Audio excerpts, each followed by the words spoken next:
Hey, Caleb. Hey, David. Hello, how's it going?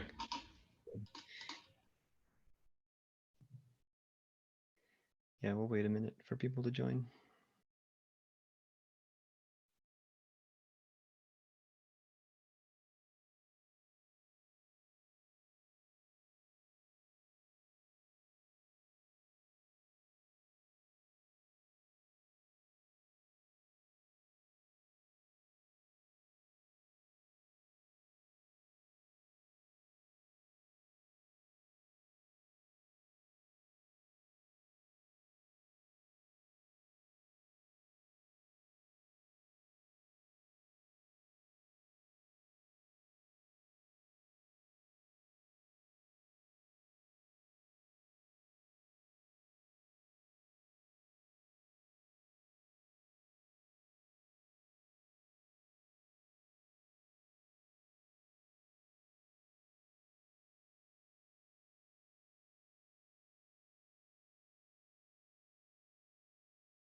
Hi, everybody.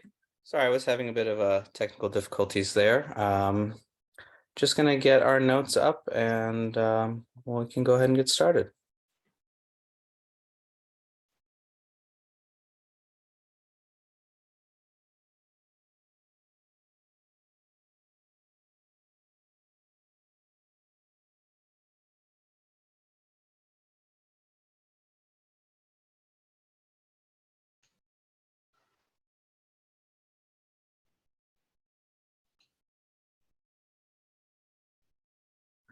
Awesome. Thank you, Jeff and Caleb, for getting those notes updated. Typically, we like to start with any new faces. I see a lot of familiar faces, but if anyone has never given a proper intro before or would like to give a update, now would be a great time. We'd love to hear from you. If anyone has anything.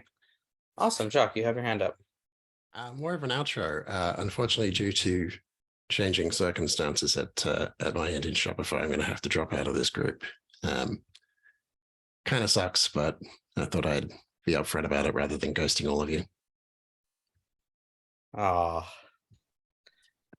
We're gonna miss you. I definitely appreciate yeah, the heads up, and yeah, well, to echo what Jeff said, sorry, I didn't mean to cut you off there, Jeff, but yeah, we'll definitely miss you and your insights. So, but Yes, that's one word for them. um that's totally understandable, though. Definitely seems like a lot of changes are kind of on the horizon for some folks, and companies are gearing up for who knows what. So but yeah, again, thank you for everything, and yeah, definitely hope we can at least be able to keep in touch in some way. If you Oh ever yeah, I'm not breaking up or anything. It's not like we're splitting our stuff. Yeah. It's just mostly just time. Yeah. I have to keep track of time, and unfortunately, there's just more commitments at Shopify's end at the moment. Yeah, that's totally understandable. Well, we really appreciate it. So thank you, Jacques. Cool. Do we have any other folks want to say anything for us? Okay. Oops. Okay, so it looks like our first agenda item, Caleb, if you want to take it away, tell us more about how criticality score is going. Yeah, so I'm looking at the date since I last spoke. Yeah, so we have criticality score is now running in production continuously. So basically that means that every week it kicks off and starts generating new data. Weekly feels like really frequent for something that doesn't change heaps, but I figured it was easier to run it more frequently and then dial it back than it was to go the other way. You get used to things running a certain way, and then it's hard to change in a better direction. So decided, let's start it one week. yeah, so that's going well. I just saw that it got stuck on something, so I'll fix that. But anyway, yeah, it's working pretty reliably. There's a deploy process in place. I'm working on a blog post at the moment as well to kind of announce this. But the whole point of being in production is that it actually takes it from being something that's really hard to run at scale to verify improvements.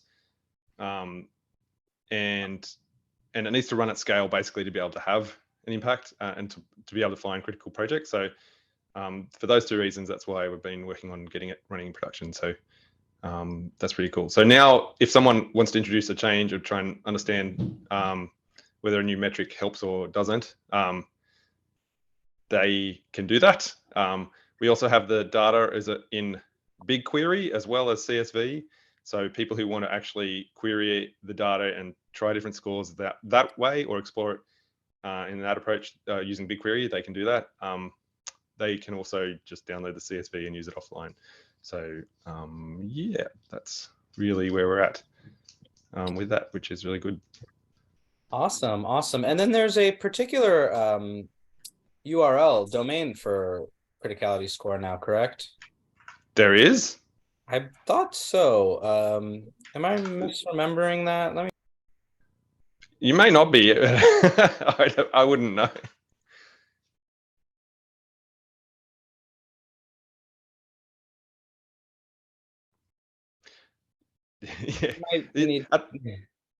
Yeah, so the criticality score as well at the moment is very popularity and activity oriented, and we want to move that towards being more around impact and that sort of thing. So yeah, hopefully like when you measure publicity and stuff like that, it actually kind of makes sense.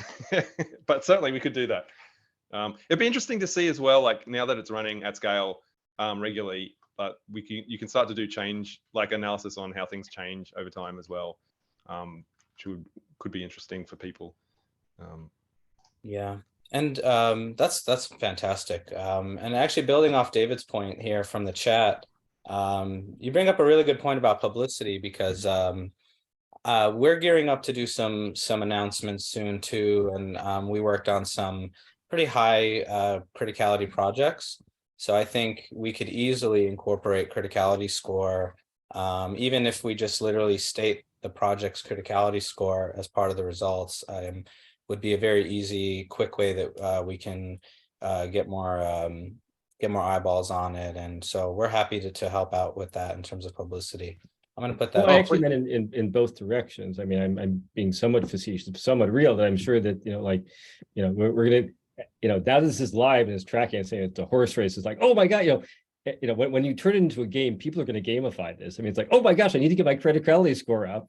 This is going to become a game for people. But also that just it'll be interesting just from a psychological point of view. It's like, okay, all of a sudden it's on, Hacker News, all of a sudden it's on Phoronix, all of a sudden it's on, like, what does that do to the credit? How steady is this versus how much is this reactive to, oh my gosh, all of a sudden, it came up, the Register, had a good article, had a bad article, but yeah, that's a great point. Yeah, people will definitely gamify it and try and they'll just, if it's a race, people will start competing just because people like to compete.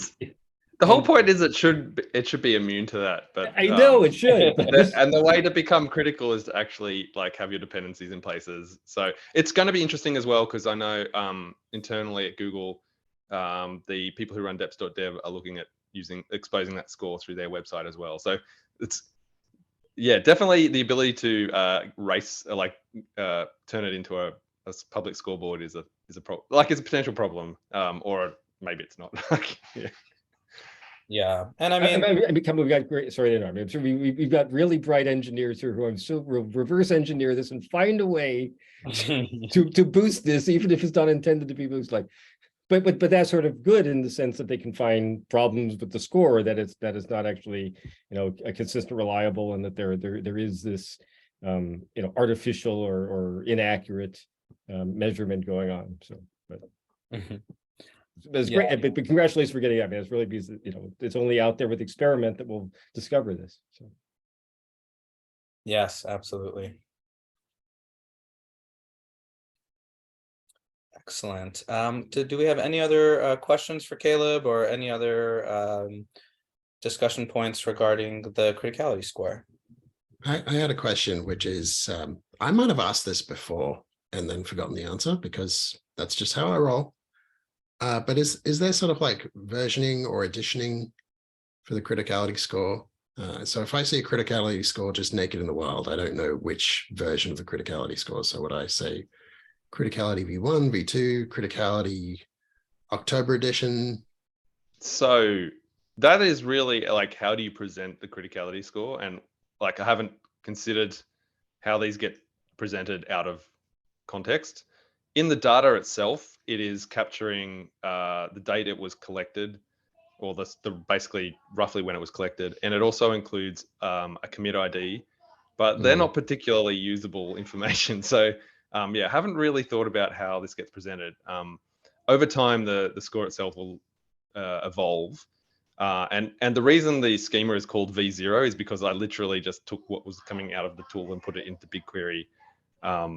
There's some thought around and the other reason is like the evolution of the scoring column is something that I want to put some more thought into because of this problem. Like, how do you capture the change in the score over time, and what that might reflect to people who are consuming it. So yeah, this is haven't really thought about how it's presented.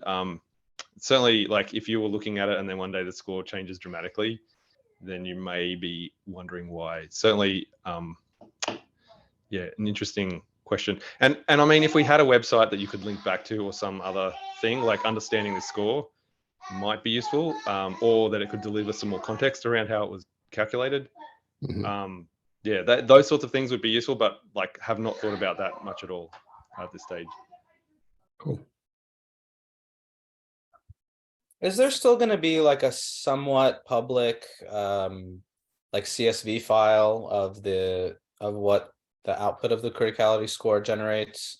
And I wonder if there's Yes. a way that could be, I mean, if we just took it one step further and instead of just, obviously I think it'd be cool to have the link to download this to the CSV file to do your own analysis, but if it just basically read out even in a markdown file, like, you know, top 100 Java, top, you know, kind of like how it's been.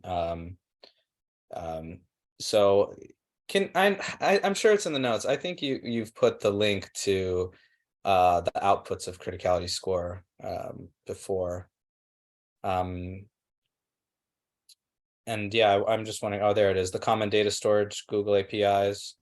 Yeah, there's an index file, and then there's a data directory structure that will contain all of the new CSV files. There should be one appearing today, but there was, yeah, the pipeline stalled overnight, so I've got to fix that now.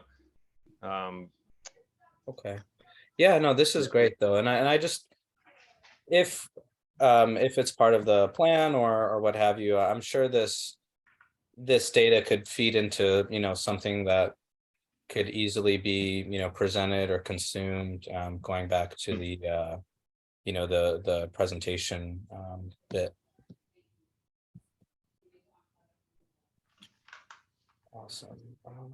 I'll just post a link to it here.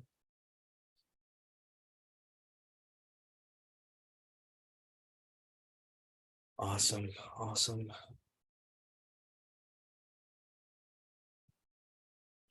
Okay, great. Do we have Jeff, do you want to give us an update on just some of the next meeting times and what folks can expect this month? Yeah, thanks for everyone for making it. Thanks for getting up early, Caleb. Yeah, so this is our new post DST time. Next on the 15th will be EMEA friendly, the regular time. 29th is canceled, and then 12th will be the same time that we are at right now. And then we'll continue to alternate. The OpenSSF calendar should be updated through the next DST change, which then we'll probably figure out what we'll do then.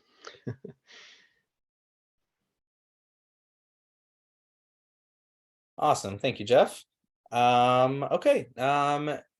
If there are no other agenda items, I see Randall is here today. Do you think we'll do you have any updates for us? And would you like to spend some time picking up the conversation from 2 weeks ago?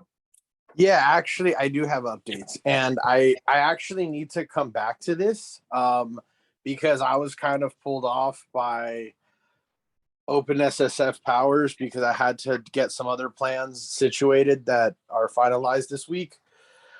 But I pretty much have a working demo at this point. So I'm at the DMV, so I'll send it on Slack a little bit later. But yeah, but I do have a working demo where I am posting the results in a GitHub comment. So you could just, it's pretty basic, but it works. And it's just a matter of how you want to organize the folder structure. Awesome.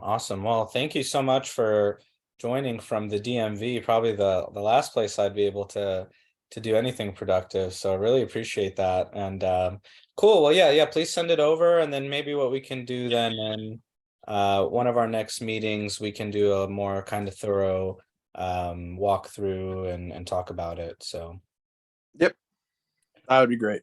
awesome. So let me just update the notes. And just David, for the record, the way that we have the GitHub repo, it's not numbered. We're trying to actively not get people caught in the numeration. So I made a specific point that I try to keep it as neutral as possible because we originally discussed about turning it into a set as opposed to a list, like an ordered list. So yeah.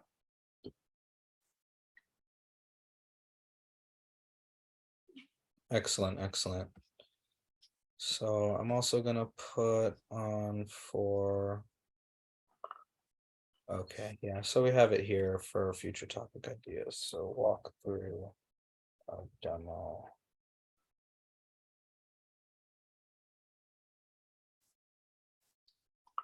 Okay, give us these, okay. Oh yeah, there it is.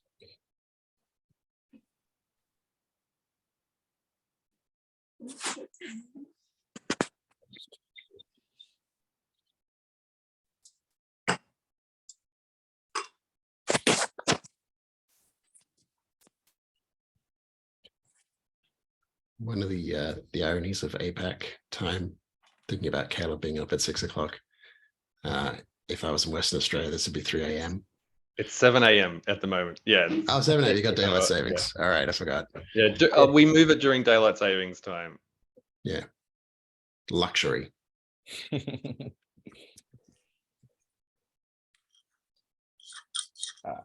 is. Okay. Skin critical projects.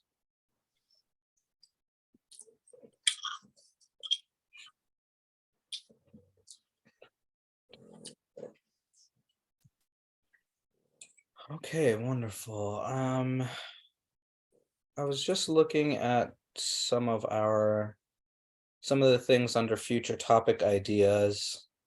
The one thing that we kind of keep on going back to, and being this an 11/7 meeting for feedback and objections. Okay.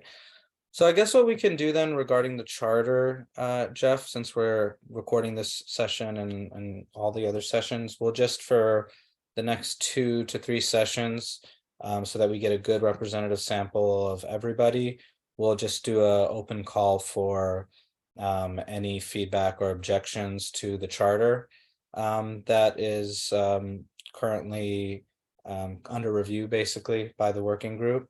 And after I would say probably 2 to 3 meetings of giving the work group and everybody a chance to come back with any feedback or objections or what have you.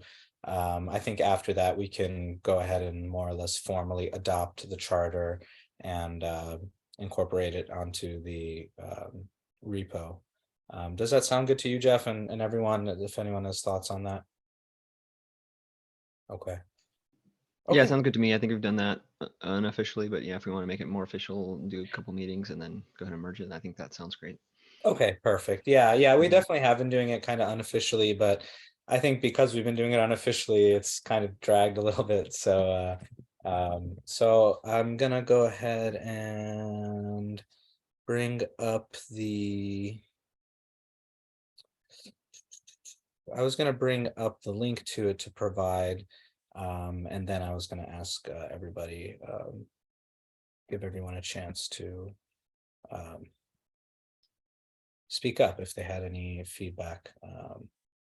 So that'll take 1 second. If anyone has any other topics while I pull up that link. I got the link. Oh, you do? Awesome. Thank you, Jeff. Yeah. Excellent. Yes, the poll 58. So regarding this poll request number 58, we had a charter template suggested by Jay White. And so we're doing an open call over the next couple working group meetings to provide the working group the opportunity to speak up if they have objections or thoughts or are okay with the charter. We have now until the end of the meeting, I would say, for any thoughts or feedback on that. It looks like Randall, you have your hand up. I think it would be a good opportunity on the charter to clarify what we're doing, because I feel like a lot of different working groups, because as you know, I kind of hover around a lot of different working groups. There's kind of somewhat of a misconception of exactly what we do here. Okay. There's a little bit of a different understanding depending on who you ask. For example, whether we have a list or it's a set, or how can that be used, because there are other working groups, and users comes to mind, and also Jay White's and Adrian's working group. I forget what they call it. But I believe there was talks about the list that we're going to be producing, or the output of our efforts, and how they wanted to go about using that. And I know in the past there have been different people, including, for example, there is a conversation that's happening with Arun from Intel, because he had an idea of kind of surveying everybody's, like, companies coming together and doing kind of a collaborative survey of like what dependencies you use. And he wanted to know if that was useful. I recommended him to approach you, Amir, or Jeff, to come talk to this working group, but I don't know if they're ready to do that yet. But I know that that's, for example, their understanding. And so I think that in the charter, clarifying a little bit that point would be good. Okay. So maybe getting a little bit more specific than what we currently have. Yeah, and also maybe like what our intended output is and what the intended use of that output is. Because as I said, there is a slight confusion over like what we've talked about as a group and the progress we've had as a group in like putting together this set of critical packages, and kind of everybody's ideology. Because there is kind of this big misconception that to a certain degree we are a group that's going to sit here and nitpick who's going to be on the top 10.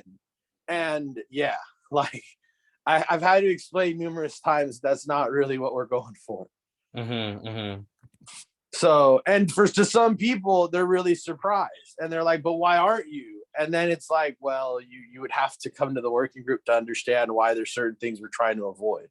So yeah, I think that the charter would be good to clarify like what our intent is, and maybe what the intended output of what the work that we're doing is. For example, maybe clarifying that in no way are we like ranking people's celebrity status. You know, like, Right. Yeah, certainly that makes sense. So yeah. Okay. Jeff. Yeah, thanks. So yeah, great point, Randall. I do think there is a differentiation between the goals and scope of our working group and the goals and stated scope of projects or SIGs within the working group. So for the current project we're working on, the set of top critical projects, I think all those things should be defined and written down, and that should be, you know, explicitly stated as this is what this project is about. But I don't know if like it makes sense to limit the working group scope to that, because it can include other things. But I think that is up for discussion as always, like with the group's goals and you know, the top line things. So you know, right now we've talked about it a couple times. We can always it's been a long time since we talked about it, but we can always revisit it. Because we really just only have the two goals: identify critical open source projects and secure them, which are copied from the README into the charter. Is kind of like the main edit we had to do to the charter. But yeah, if we want to get a little bit more specific there, I think that would be okay. But we do kind of have those two places where we can state things, and it doesn't always have to be the charter. That's my take.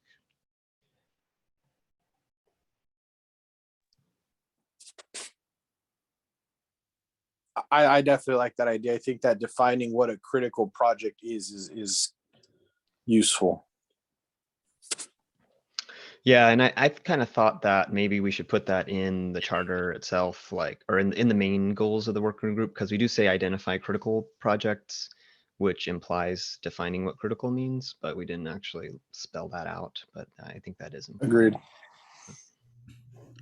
Sorry for coming in late to this and possibly already covered this, but one of the challenges is that different people will define criticality differently, and we should not ignore that or pretend we have one choice. Let me put it this way. One choice is you could say we're a highly opinionated bunch.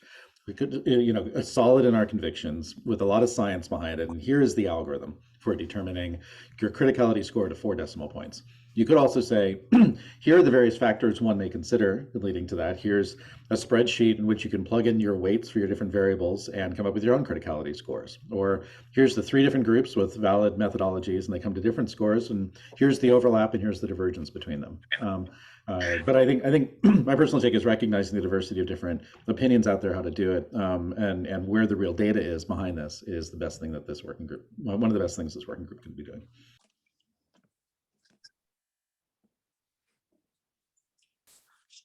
Awesome. Thank you, Brian. Thanks for joining. Hello. I'll give a subtext as well to this, which is, you know, in the last couple of weeks, as I've talked to people well outside of the kind of open source ecosystem or, you know, the kind of our own bubble, and I say, you know, the billions of dollars, you know, you need an asterisk next to quantifying that, but the billions or tens of billions of dollars in lost productivity from the Log4Shell vulnerability could have been prevented if but for a $100,000, again, asterisk, investment in a secure code review of that code and then a graceful remediation process of whatever had been found. And think about the leverage of that. Now, I can't tell you what the next one is, but I could probably give you a list of 200 projects, each of them with a 1% likelihood of being the next one, and play a numbers game here, right? And still end up with a really fantastic return on that investment. And the credibility behind that statement rests entirely, or partially at least, on all those different numbers. It's kind of like Drake's equation for figuring out how many civilizations, conscious civilizations are out there on the planet, right? The devil's in the details. But if I could say, here's the 200 or 500 or 10,000, you know, that matter most, and have real credibility behind that, rigor and people who point to that and say, yeah, that makes sense, or that angle of looking at it makes sense, then that's really essential to making that claim.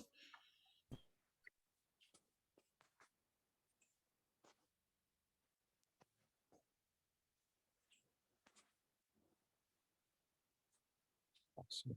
Okay.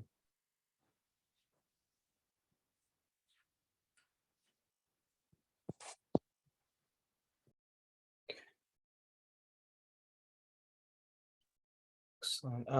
Oh, looks like we have some hands up. Randall, please.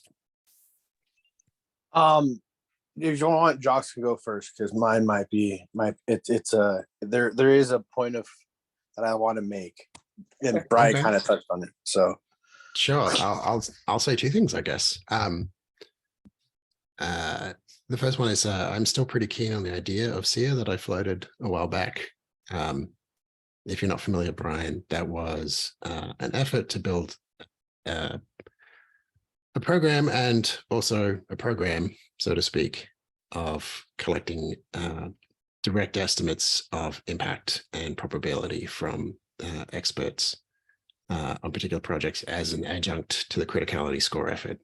Just recognizing there's things that we'll never be able to factor into a purely data-driven approach. So that's one thing. So I'll put that to the side. The other thing that I've started off very recently, and by recently I mean as of this morning, thinking of as like the reference case for an open source disaster is what happens if the water supply of a major city shuts off? If there's no water supply for 3 days, 5 days, 2 weeks, it would be completely fucking catastrophic if that happened in New York. Like the global economy would take a measurable hit if it happened in London, if it happened in Paris, if it happened in Sydney. If it happens in a major US city, if it happens in New York, Washington, San Francisco, Los Angeles, Chicago, there will be a lot of regulation introduced and we won't like all of it. Right? We would have a post 9/11 situation. There would be that kind of massive shift in the gravity of the universe around the legislation. We have to take our shoes off every time we fly for the last 20 years because some dickhead put tiny amount of explosive in his shoe, and we're going to have to do that forever. And something quite as spectacular can happen to us. So that's now my reference case for what does a catastrophe look like.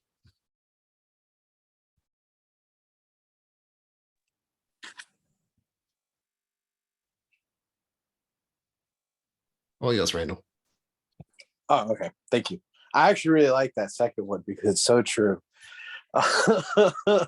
But what I wanted to say, Amir and Brian and Jeff, because this kind of ties in a lot of points. So in the past, there have been things that have been shown to me that basically kind of stipulate that this group or somewhere in OpenSSF, there's a group that is ranking packages or like specifically choosing packages. So when I explain that we've decided to make it a set because the way or what is critical to one person may not be critical to another. So we really don't want to get into what is like critical. So we kind of made a set. There has been kind of a little bit of not great approval, to put it lightly, to that idea, because they think that we're actually producing a list. So maybe going to what Jeff said, maybe at some point we will produce a list. I don't know, but I think that there are plans that, like, I know John Meadows has one, and I said Adrian's plan, where to some degree they were expecting that we were going to produce something of a ranked list. Because in certain OpenSSF publication, you can almost read that at some point it was thought of that there was going to be projects selected as critical. So I've only been here about a little over a year, so I missed that beginning part. So like, yeah, I don't have an answer for that, but I just kind of inform people of what our current endeavors are. And I know that that's not what they're expecting most of the time. So I wanted to throw that out there because I don't know if maybe we should be more specific, and that's, I don't know. So this is my recollection of how we got to the point of talking about a set, which is that we want to get to a point where we can rank on some agreed measure or some agreed technique. So I obviously had a horse in this race, and I felt that it was always possible to arrive at a ranking, but that that ranking would be particularly dense around certain parts. Like once you got past, say, the top 10, you'd have a sort of like a fall off in so to speak, total possible impact. But my understanding is that we went down the road of a set because we wanted to be like tactical before we got to the point where we said, yes, we stand behind this as an ordered list, right? Because if we say we stand behind this as an ordered list, the very fair question is, why do you stand behind it in this order? What is your criteria for standing in this order? And at the moment, it's basically like, we want to push things that are above threshold into people's visibility as soon as we possibly can. And that argues for a set rather than going to a list right now. But the list is not out of the question forever. Yeah, and on that note, that's exactly the question that I get. Like, why a set? So yeah, you're absolutely right. Yeah, and I'll just say like kind of the answer to that is like we should kind of keep our project documentation up to date. Like I just pasted a link to kind of where we have maybe kind of the previous version of this project, but maybe we should have the current version, and also the in the README we call out let's see, like our current projects here. Paste that in the chat, but we could have like a short list here, and essentially, if anybody thinks that like has a misconception, we can point them to here, and say, please please join the working group if you disagree, right? The other thing is, if you've heard people thinking, are we saying a project is yes or no critical? Yeah, we were doing that. Like it's either in or out of the set. So that is exactly what we're doing. But we're just not doing the ranking, or at least with this iteration. Right. Yeah. I think the biggest problem, even with the publications that they've pointed to, like one is a Google blog post, critical project is never defined, which is why I think that we should go ahead and also define that, because I think that makes a big differentiator. Yeah, and on that how is you absolutely a goal of the working group, to define Right. that. At least define our process and methodologies for creating the list, which indirectly defines it as well. And for most of these projects, where it doesn't kind of fit is that they want to take like the top 100. So like you could get a group of 100 packages that we have, but I think we also talked about that, like we were going to have a limit to how big the lists were, but we never defined how like that limit was going to be addressed, which was I think on our to-do list. Right. Yeah. So we're trying to pick a number that's helpful to the most people. Since we're not going to, like, if we do the top 200, we're not going to be able to tell you what the top 100 is from that. Right. So we're just trying to pick a number that's going to be useful if they take the whole list. I thought you had some of this written down too, Amir. We did, yes. We definitely started writing some of this down, and I totally agree with what everyone's saying in that.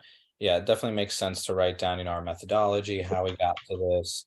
And then those are being uploaded to the repo, but they are all available in our notes kind of at the top and under those key documents. But yes, totally agreed. And I think maybe then and then two other things kind of explaining our methodology. I like how Vicky kind of conceptualized it, that what we're kind of doing first is kind of determining, like 100 greatest hits of all time. And then, once we start to prioritize, analyze, break down, we can determine, the 100 greatest rock hits of all time, 100 greatest pop hits of all time, and I think kind of similar to how criticality score does it as well. So that's kind of, I think, the justification for or a conceptualization of kind of what our approach is. We want to first kind of shine a spotlight on, this set, and then, from there be able to, prioritize and rank it and what have you. And then going back to some other thoughts, I mean, I really love the idea of if we can make it a process that is a kind of like a living, breathing thing, where we're considering a lot of different inputs. I think we definitely could incorporate things like, surveying, what are Intel's top dependencies, what are Google's top dependencies, etc.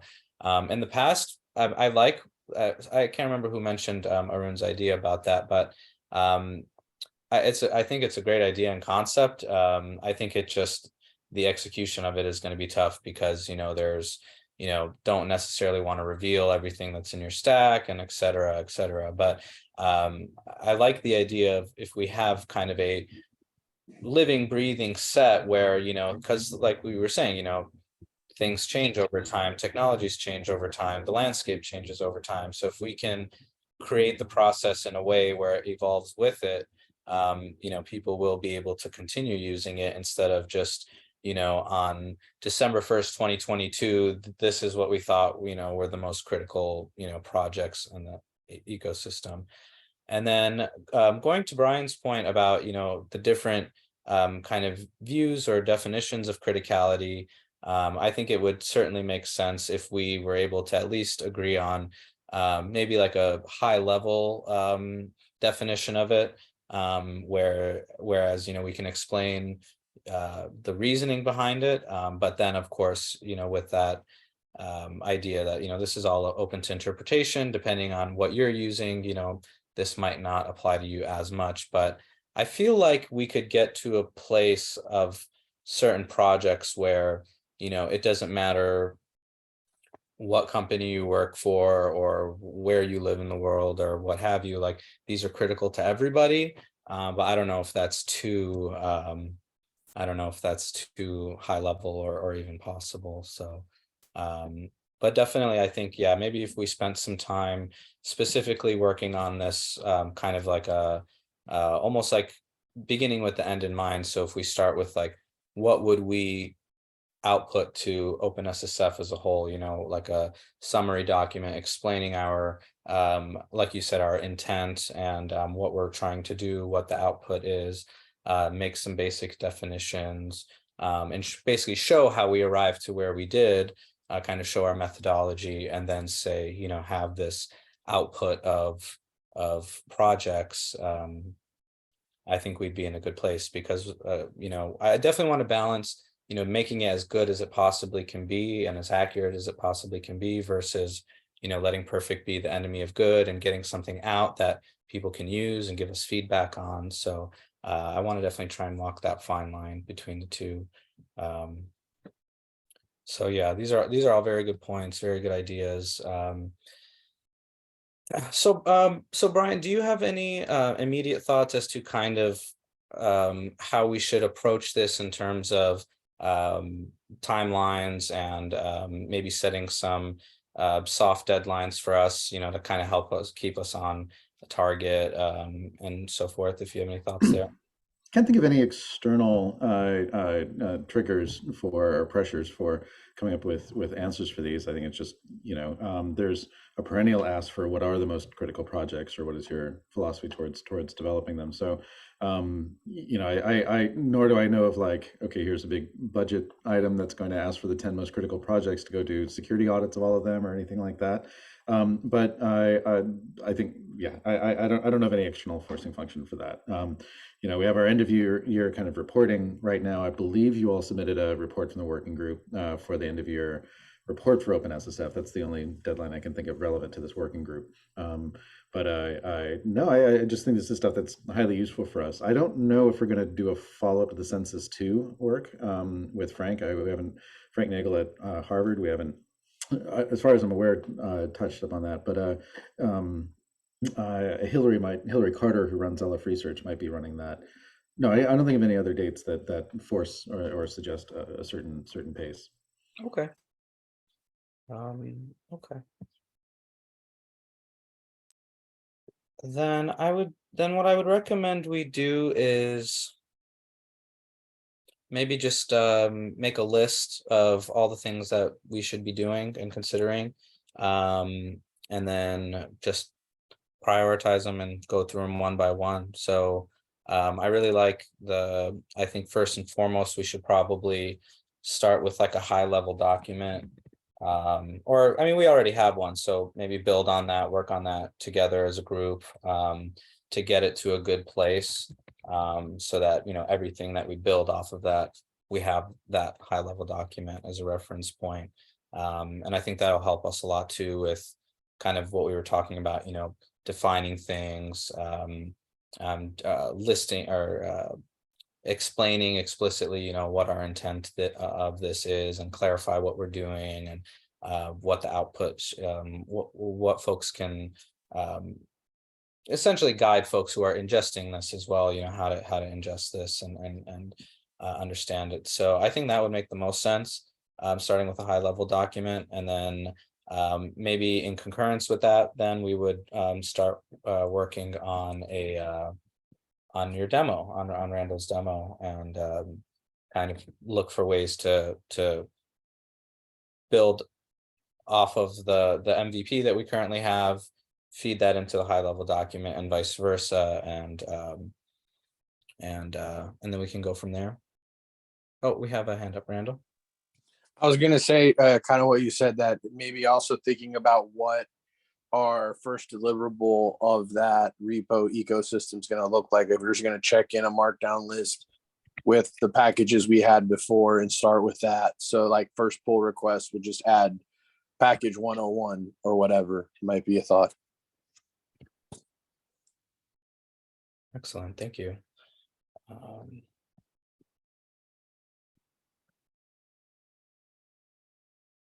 Okay, yeah.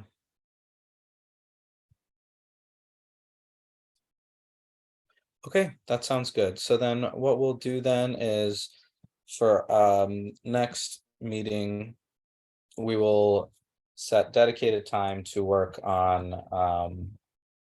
the high level document. Dedicated time to work on high level doc. Yeah, I just had an idea in preparation for that.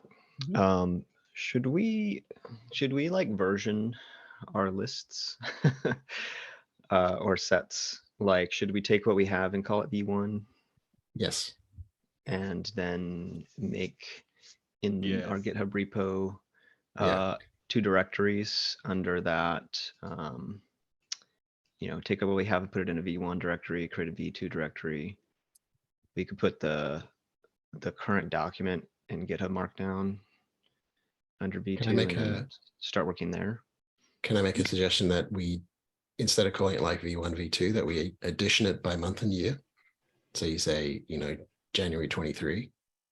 That'll be much easier for people to understand when they're looking at it. What, like VX doesn't tell me when Yeah. or how stale this is. So the thing is like Amir was proposing last meeting that maybe we do like a quick refresh on our old list.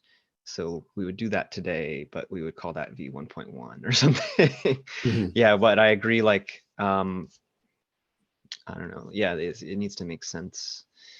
I know that it's a request of all of these things that eventually we have like a JSON or a YAML file for other uses. So what I was going to do with like the glossary was I was just going to generate on GitHub releases out of the markdown and then generate version numbers that way. Yeah, but all of this GitHub, generated with is a new process. So like we have 2 like completely orthogonal processes for creating lists or sets that we need to differentiate between the old way and the new way. So yeah, for the new, like, for everything based on our automation ingestion engine, we can have releases of that. We can have dated releases. Maybe that makes more sense. But I think we need like a either major version or major process way to differentiate between the two. If we kind of make a change in the way we do things. Yeah, I think that makes sense, and that might actually even be a good exercise too, where, if we want to create and essentially come to an agreement on a high level document, maybe we could start with documenting, what we did for V1 as you're referring to, and then, include that with the directory of that version. That would give, I think, basically like a README, so that would give a lot of context to folks so they understand what they're looking at.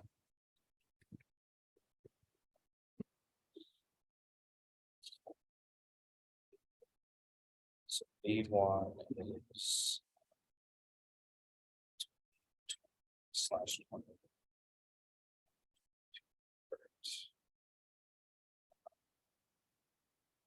This link to the doc.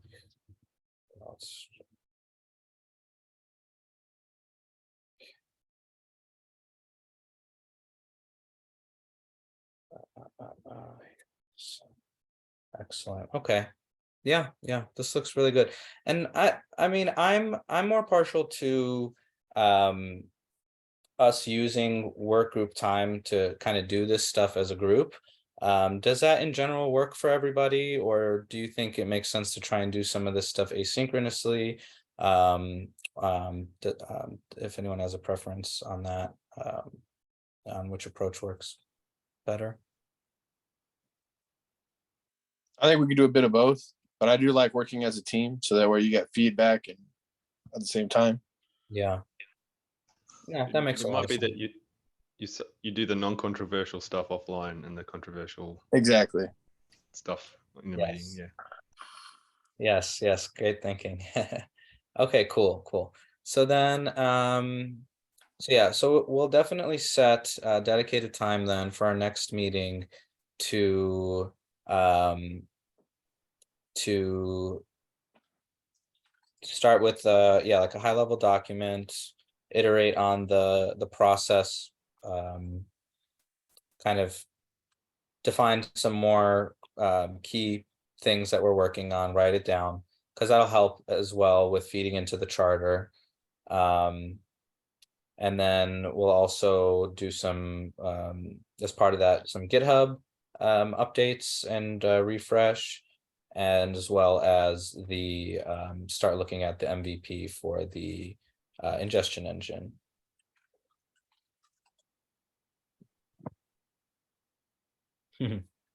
Okay, does that sound good to everyone? Okay, wonderful. So we've got about 8 minutes left. I thought if anyone has any, we could use this as an open forum time, discuss anything on people's minds or any updates or just general discussion related to the work group.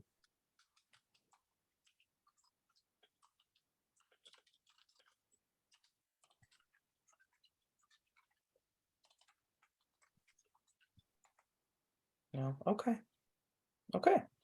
Well, we can get a couple minutes back in the day then. Hang on. Oh, yeah. I have one thing. Someone mentioned. Sorry, you're about to get a minute back. No, it's okay. It's I okay. won't Don't take worry. very long. But worries. I think Brian was talking about engaging with Census 2 people. They may or may not be interested in the fact that we've got criticality score productionized, as in a research engine, a vehicle for researchers to attach stuff to be able to do broad scale analysis across, at the moment, GitHub, unfortunately, but hopefully in the future more than that. Yeah, so that was one idea we've been tossing around internally, that this is an avenue for researchers as well. Be good to be able to engage with them. Absolutely, yeah. And now that you bring up Census 2, there's one thing that's been burning on my mind as well, is the report, I think, specifically calls out or mentions that, I'm gonna totally butcher the statistics, so don't quote me on it, but it was something like 80% of development in open source is done by like 136 maintainers or something like that. It's one of those statistics that show, the 80-20 rule, and I wonder, like, they must, I guess, know who those maintainers are, if they were able to have that statistic. And I know, like, a lot of working groups have been trying to engage with maintainers and like help maintainers of critical projects. And even our working group, we've talked about how can we help secure these projects. So I wonder, I wonder if there's a way to iterate on or get access to some of the data from that, off of Census 2, because it was a great effort. So if there are any updates on that, Brian, please keep us updated. We'd love to know how things are going there. I'll take as a note to check in with Hillary and others and see what if there's been thoughts about doing an update to Census 2. Yep. Awesome, thank you, Brian. Caleb? On a related thing, I've been interested in the demographics of open source maintainers, because, and it just got me thinking, and this plays into the criticality side of things as well. We kind of imagine there's these like people, like how much of our open source security is teenagers and uni students writing code versus people with lots of industry experience writing things. Like, this is kind of a question that I had in my head. Like, we have someone who's contributing to unit tests in criticality score, who looks to be someone who's a teenager, which is great. I'm really happy that someone's contributing, but it got me wondering, like, what is the spread of experience across open source maintainers, and how does that factor into like securing projects? Anyway, that was just a random thought that's somewhat related to, yeah, your question there, Amir, as well. I think there was in addition, it was not part of Census 2, but if I'm remembering correctly, I thought there was a Linux Foundation report on open source maintainers. And I think it had some statistics. It was a survey of Other survey. maintainers and just asking them, things like, what would you really want? And the overwhelming answer was more time from my employer to work on open source code. The second one, I think, was tools that help make my code be more secure by default. So validation that we're on kind of the right path, but yeah, it was more narrative than practicality. Also, a self-selected survey is like, take with a grain of salt, I suppose, as well. That's true too. Yeah. Wonderful. Awesome. Wonderful. Well, thank you everyone for the great discussion today, the insights and feedback. Thank you again, Jacques, for everything, and we look forward to seeing what great things you're up to. And if you ever have some free time, you're always welcome to pop in. And yeah, hope you all have a great rest of your day, rest of your week, and we'll see you soon. Thanks. Bye.